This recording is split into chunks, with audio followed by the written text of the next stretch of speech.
Hey, what's going on, everybody? This is Tyrone back with Tech Life. And here I have an article for you guys from T-Mobile's newsroom. I will leave a link to it in the description so you guys can check it out. In a couple of days, Q1 is over for all the carriers. T-Mobile announced yesterday that their Q1 earnings is taking place April 25th.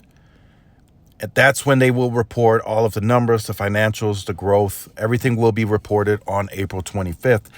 Now, T-Mobile has already given us preliminary FWA numbers, fixed wireless access home broadband, and they will come in right around 400,000. Now, of course, those are preliminary numbers, not official, but I'll take it at face value because they usually come in, even when they officially announce preliminary numbers, they usually come in at around the number that they say. So 400,000, it might be 402, 406, but they will settle and come in right around the 400,000 mark. Now, the wireless numbers, postpaid numbers, I've seen some of the previews, so I'll share that here with you in this video. There's previewed to come in at around 500,000 on postpaid side. And that's a great quarter, in a quarter where Verizon is set to take a big loss. And we'll talk about that in a Verizon video. But Verizon is set to take a big postpaid loss in Q1, and T-Mobile continues to gain, and AT&T will also likely continue to gain. So that's what I anticipate. I anticipate those numbers to be fairly accurate, give or take 400,000 for the FWA and 500,000 for the postpaid side. So all that means is T-Mobile is continuing to grow the company. Even though they've made changes that they've made, added fees, they still continue to grow the company at a very, very solid pace, especially during a first quarter that's usually slower by history for all the carriers. It's a slower quarter. It's right off the back of a Q4, which is usually more intensive. Q4 holiday, more people spend money. Q1s are usually always slower. And T-Mobile is still previewed to grow 500,000 customers for Q1. So those are good numbers. We will see what the churn comes in at.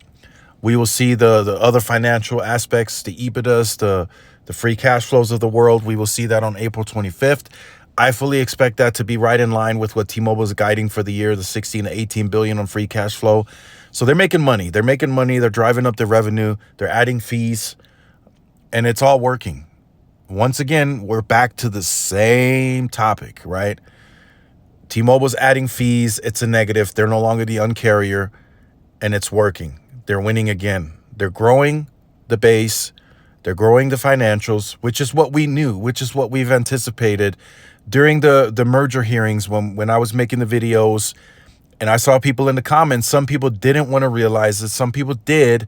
And they said, hey, this new company is going to look to make money at some point. That's why John left. He just wasn't the face of making money. He was the face of saving customers money, the Un-carrier. That's why he left. And now T-Mobile is in that phase of where they're making money. They're competing still. They're growing in rural environments where there's never been a third competitor. So that's all happening. But while that's happening and they're growing and scaling the network, they're making money. And it's as simple as that. They're going to make money. You know, take that for what you want. They're going to make money.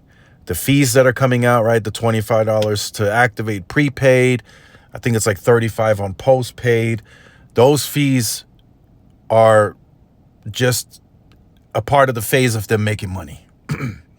They want to make money because now they're competing on the network side. But now they also, you got to remember, and I'll throw this in to end the video, they got to compete financially against the competition now. And that's Verizon and AT&T.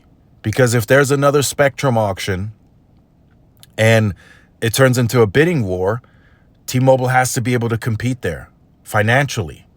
So now that's something that T-Mobile has to look at. That's the next phase.